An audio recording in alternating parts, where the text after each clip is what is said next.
For more than 150 years, baseball has connected generations together. It's a symbol of national pride, of quality time with a child or friend, or just a general love for sports.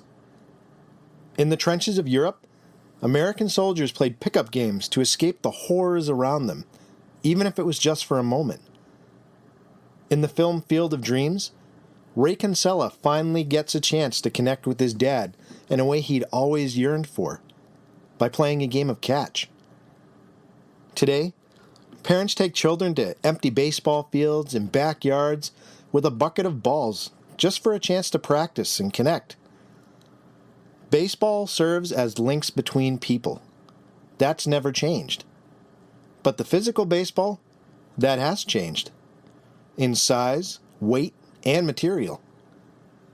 So how is a baseball from 1899 different from a baseball in 2019? We'll find out today on Rounders, a history of baseball in America.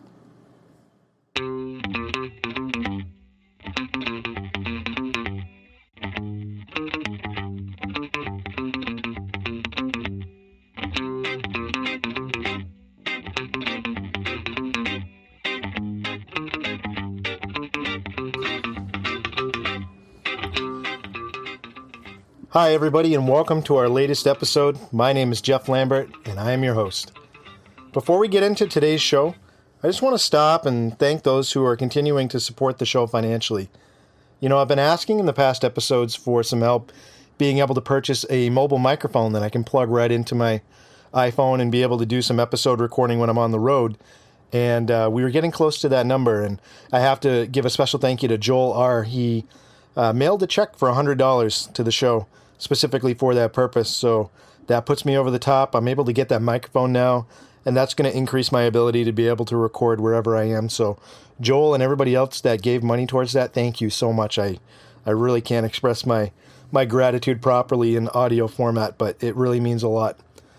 And for everybody else, if you'd like to help me out this month in a way that I think would really help the show continue to grow, if you can just take a moment at the end of the episode to go on iTunes and leave a review, that helps me so much, just getting in front of new people who are interested in baseball and baseball history. It helps the show in terms of search results and being able to just get in front of a new audience. So if you can take a minute and go on, and you can leave a star rating, or you can do stars and a written review, whatever you have time to do, I appreciate it. And if you're not listening through your podcast app or through iTunes on your iOS device, you can do it in any podcast app that you are currently using to be able to leave a review. It doesn't matter to me how you do it. Just being able to get a review out, to get the word out, means a lot. So the other big milestone for this episode, it's going to be the first time that I'm going to do a video companion to this episode. So there were so many neat graphics that I found that had to do with how baseballs have evolved from early on that I wanted to create a visual way for people to be able to see that. So I'm going to be taking the audio from this podcast, and I'm going to be overlaying it with some photographs, and I'm going to be posting that video on YouTube. So if you're interested in seeing that, it'll go up later this afternoon, and you can find me at the username Rounders Podcast. That's one word, Rounders Podcast. So check it out and let me know what you think. That is all for the intro. Let's get to our topic.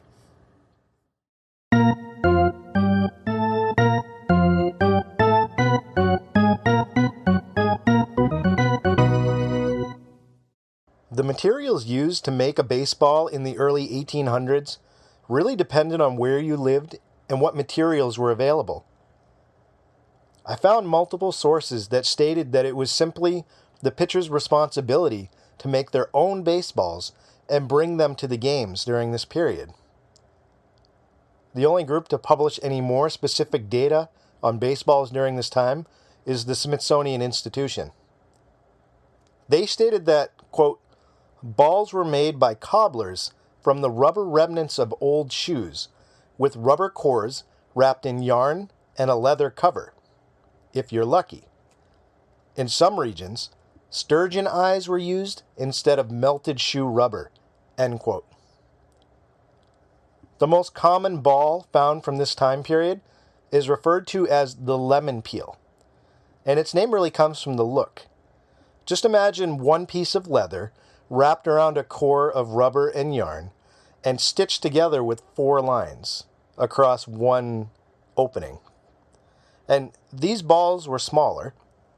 They were about 6 inches in circumference. And compared to today's size, which is 9 inches, that would be a significant difference. So just imagine a baseball that has a stitching almost to make it look like a lemon, and then being 6 inches compared to 9 inches today. In addition to that, the balls were lighter in weight too, because there was the lack of a really large rubber core at the center.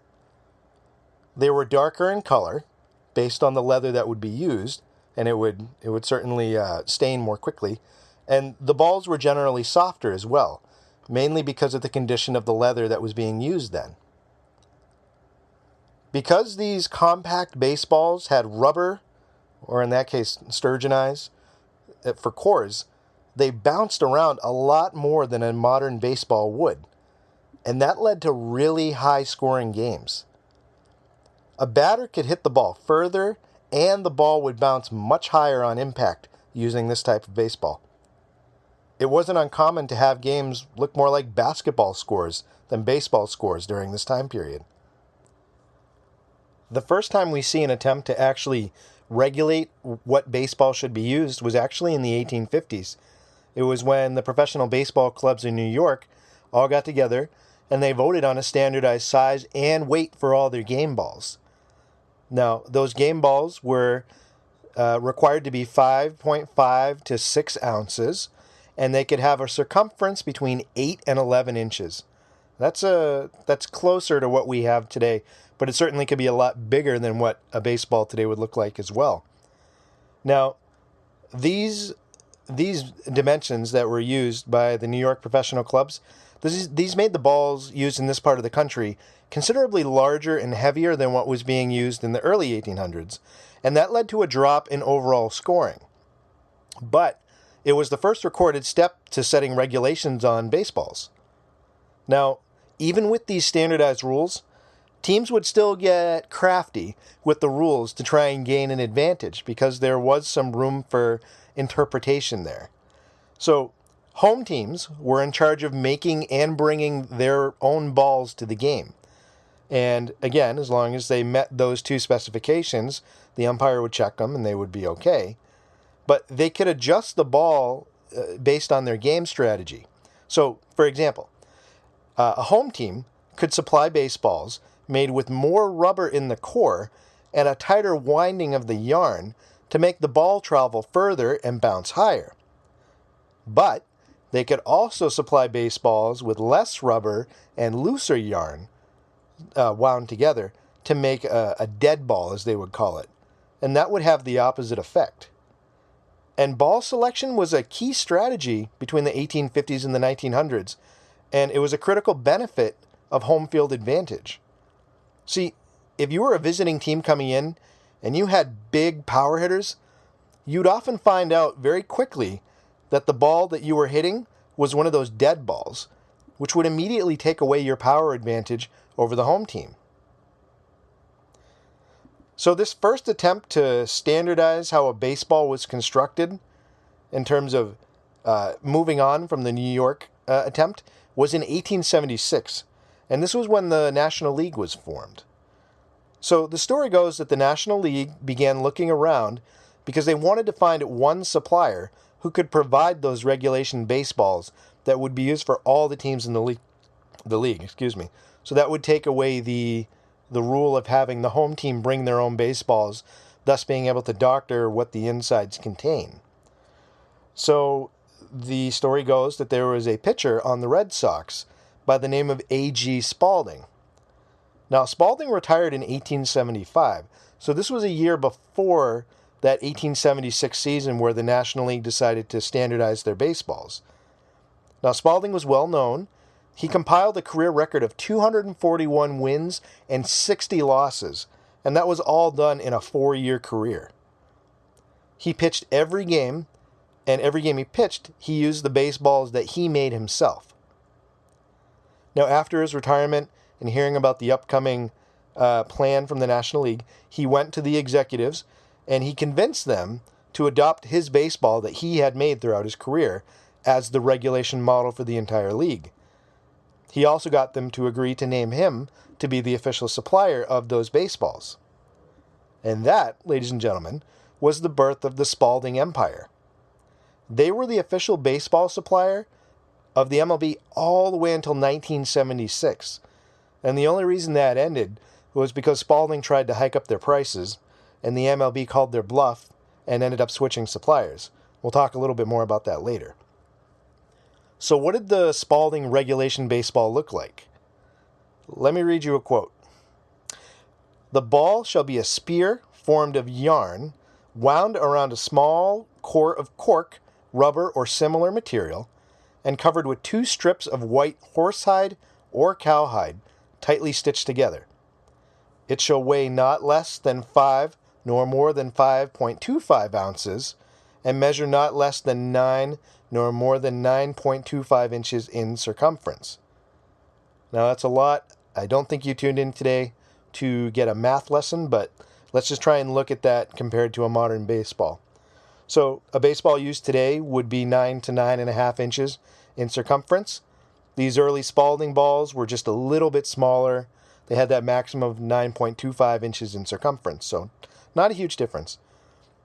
In the same vein, today's baseball, the regulation is that the ball must weigh between 5 and 5.25 ounces. And this early ball was about the same.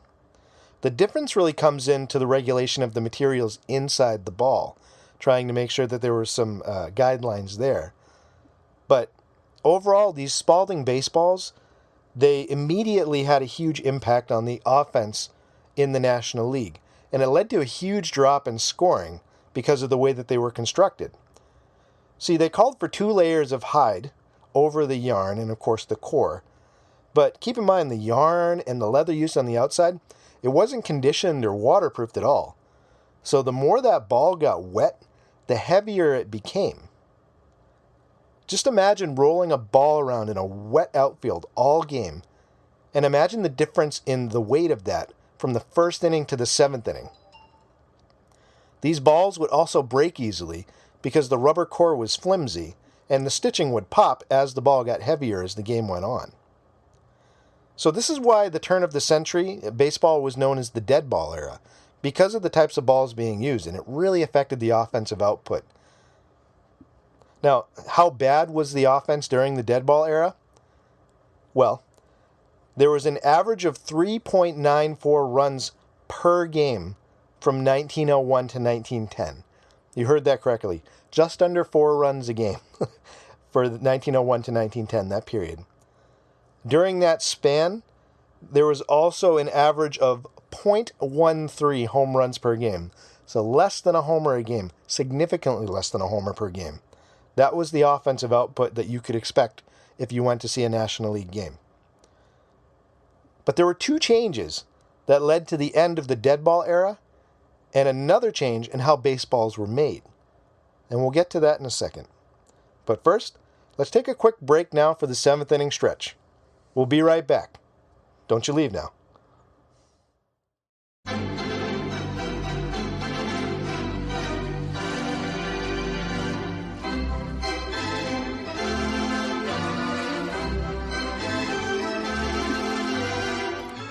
If you're enjoying the episode, please take a moment to follow us on social media.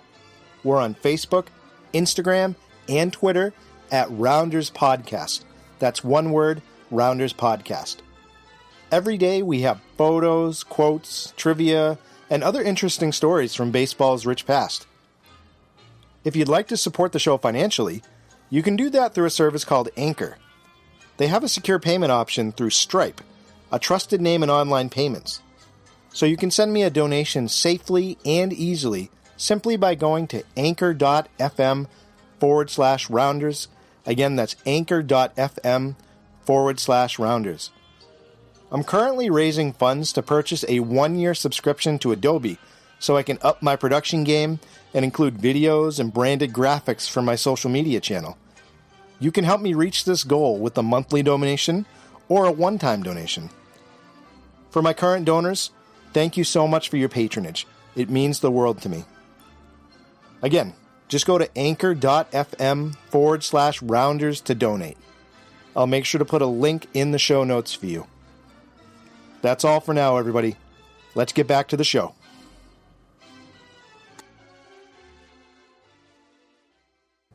And welcome back to the show, everybody. Thank you for staying with me.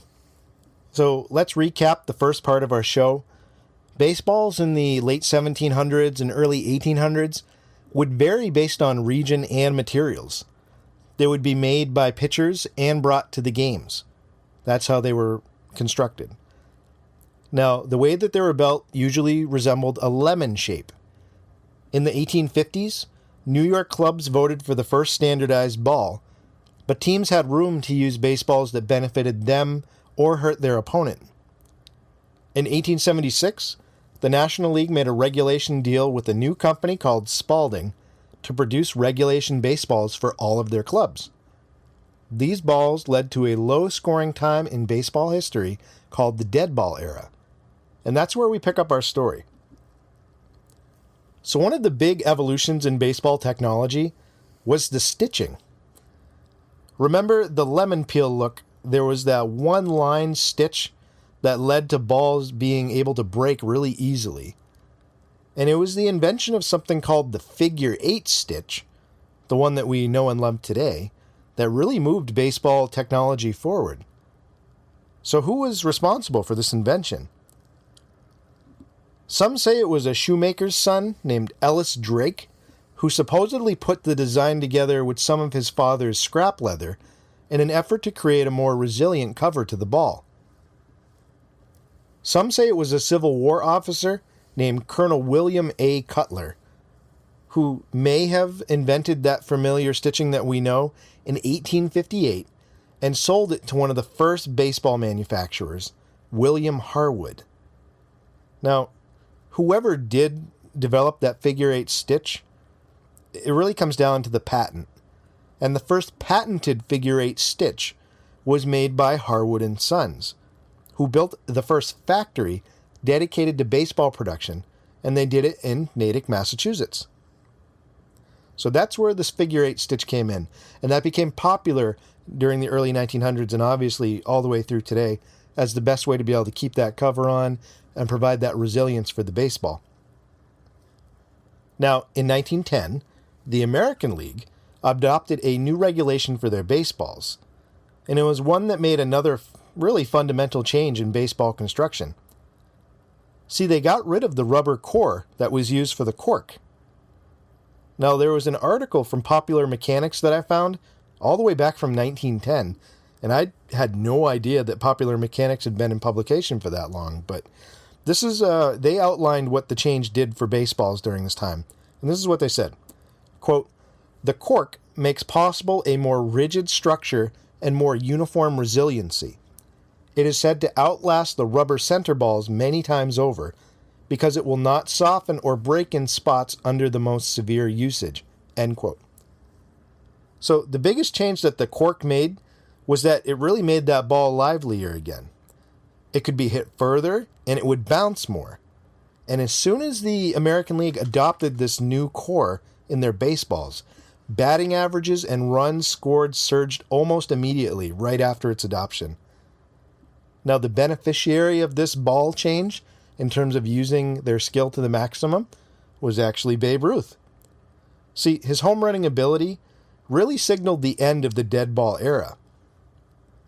Now, offense is beginning to surge because of this new baseball design, but pitchers who had really enjoyed a golden age during this time in terms of being able to really dominate the sport, they didn't take this change lying down. At this time, it became really popular to start, quote, doctoring the ball, as we've heard before. I want to jump into what some of those early doctoring techniques were. So there was a pitcher named Russ Ford, and he popularized a method of doctoring the ball known as scuffing the baseball.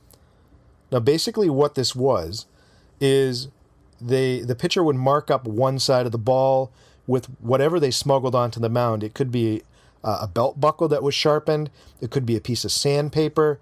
It could be really anything that would allow you to just rub that leather and create some scuffing on it. Now, what that would do, the pitcher would have to throw the ball a certain way, But by throwing the ball a certain way, the scuffing would cause the ball to make sudden shifts in direction, and it would make it generally harder to hit for the batter.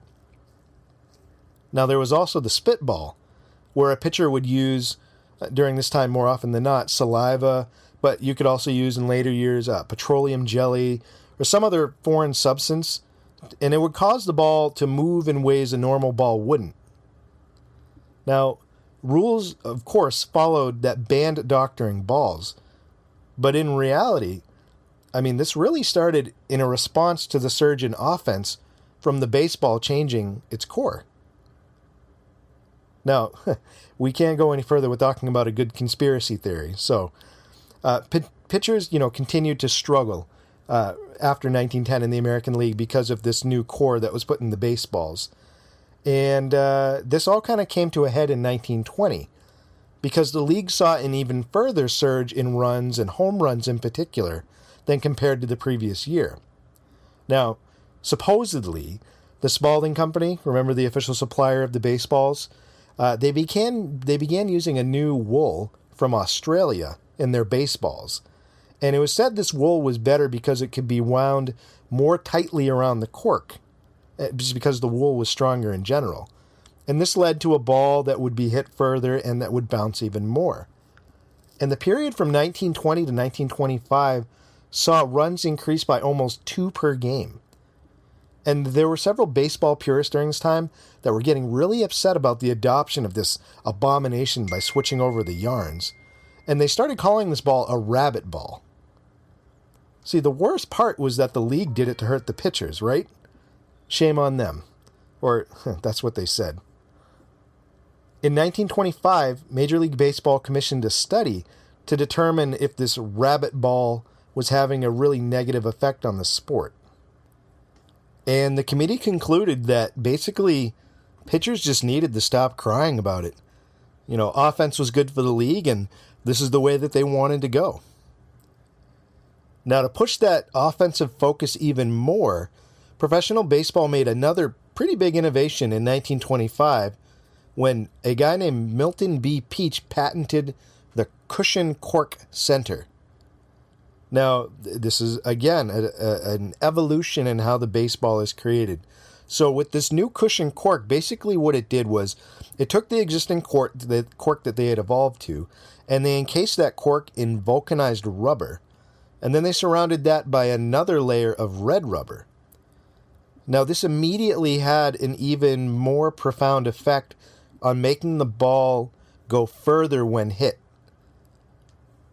So, in 1934, the American League, which favored really, balls that traveled further and bounced around more, they tended to favor those, and the National League tended to favor the thicker, loosely threaded balls that favored pitchers. They agreed on one ball to use, and the ball that they agreed on using between both leagues was that ball with the cushion cork center. They also adopted a model that used the figure-8 stitch as well. Now, ever since 1934, the baseball has gone through very minimal changes. It's essentially the same thing that we had since that time. Now, there was one major temporary change to the baseball that occurred after 1934, and that actually happened during World War II. So that story goes basically that, rubber is a very essential piece to the baseball. It encases the cork twice. So what happened was, during World War II and leading up to it, Japan invaded Malaysia and the Dutch East Indies, and that was the main supplier for rubber to the United States. So that immediately cut off that main source to the United States. So any remaining supplies of rubber that were brought into the U.S. were automatically reallocated to the war effort. And just to give you an example of how important rubber was to the war effort, it took a half-ton of rubber to build a long-range bomber, and it took over 1 ton of rubber to build a Sherman tank. So you can see why the U.S. really valued what they had left for rubber in terms of supply. They put a straight ban on the use of rubber on all items not essential to the war effort. And, of course, that included baseballs. They weren't exempt. So the MLB responded by doing some research and coming up with a new baseball that could be used during wartime. They settled on a rubber substitute known as balata. Now, balata, it looks like rubber, but it comes from tropical trees, and it's traditionally used in the manufacturing of industrial gaskets, and it's also used to insulate telephone lines. But the main difference between balata and regular rubber is that rubber has, a certain elasticity to it, and balata does not. And that caused a huge issue with hitting this new baseball, and that became obvious almost immediately. They adopted the use of this balata ball for the 1943 season, and by the end of the first month, the league was hitting just .223 with a .270 slugging percentage. That is super low. And just to drive the point home even more, after the first month of baseball in that 1943 season, a player named Danny Litweiler was the home run leader in the league with a grand total of 2 knocks. 2. So this was a problem. And the MLB responded by going back and adjusting the ball and trying to use less balata and more springier substitutes to try and get the offensive numbers back where they were before the war started. And they were able to do that. Now, the balata ball lasted less than half a season, but it really shows how supply and demand can affect something even as small as a baseball. Now, since the end of World War II, there really haven't been any other changes to a regulation baseball that we know today. In 1974, baseball officially adopted cowhide over horsehide due to a hide shortage. And like I mentioned before, in 1976, the MLB dropped Spalding as their official baseball supplier because of a cost increase negotiation. And once they dropped Spalding, they went with another company called Rawlings, and Rawlings is still the supplier to this day. But just like what we saw beginning in 1910 and moving forward, baseball really started to place more of an emphasis on offense, and that has dictated how they've constructed baseball since that time. Now, even today, we know offense is all important, and there have been conspiracy theories about how since the 1990s, the MLB has been finding new ways to alter baseballs to favor hitters. Those conspiracy theories have gotten to the point that, believe it or not, in 2017, just recently, the MLB commissioned a 10-person team of researchers to study the baseballs that have been used since that time and see if there was any relationship between those and the surge in offense that the MLB has enjoyed. Now, the report did conclude a couple things, and this is the main thing. Quote, the committee concludes that no change to the materials or manufacturing processes, whether intentional or unintentional, has played a significant role in the home run surge, end quote. Now, that's a pretty clear-cut, definitive answer by this research panel. And I guess to go even further, to their credit, to calm those concerns about baseball juicing, Commissioner Rob Manfred, he announced that beginning in 2018 that they were going to put even more measures in place for which the MLB is going to continue to investigate baseballs and to make sure that all baseballs used in all games are not doctored or juiced in any way. One way that they're going to do that is they're requiring all 30 ballparks to use humidors to stabilize ball conditions to make sure that there aren't any atmospheric changes before they're used. Now, before that, there were only 2 ballparks that were using those humidors, and that was Arizona and Colorado. But that's going to become a normal thing moving forward. So that's the journey of the baseball, ladies and gentlemen. From a homemade project that the pitcher brought to the game to a really tightly regulated spear that we know today. But no matter the size, shape, or weight of the baseball, it will always be a special symbol in the hearts of fans no matter where they are across the globe. And that's all for this episode, everybody. I hope you get the chance to play catch this weekend with someone close in your life. Thanks for listening. And remember, there are only 2 seasons, winter and baseball.